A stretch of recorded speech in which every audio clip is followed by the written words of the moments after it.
1, 2, 3, come on!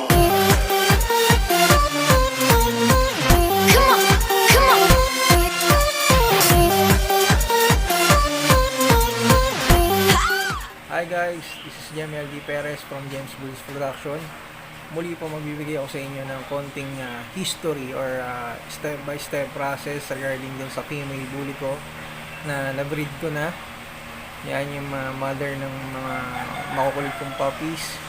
From the start na makuha ko siya hanggang sa lumaki, mga anak, mag-labor, magbuntis, yan.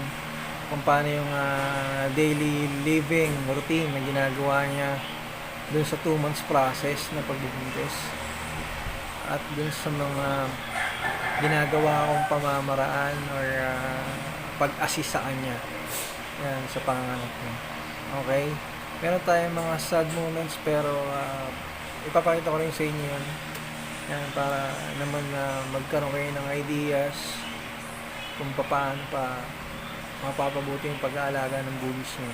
Okay guys, the video, don't forget to click like, share, and subscribe at paki-click na rin po yung notification bell para mas mag-update po sa mga videos na gagawin ko. Okay guys, let's go.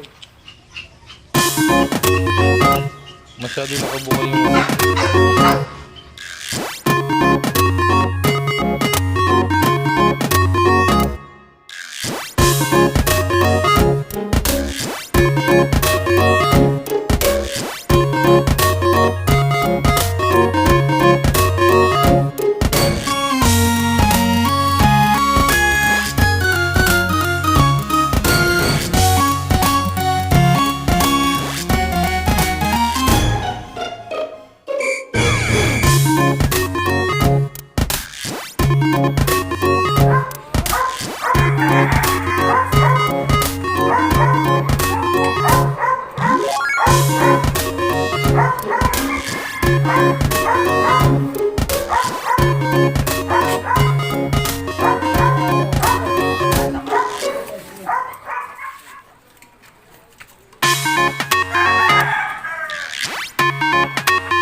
Yo, what's up mga kabulis? Ayun nga po at napanood nyo yung process, step by step, at yung 2 months process ng pregnancy ng bully ko, ang mama dog natin na si Adobo.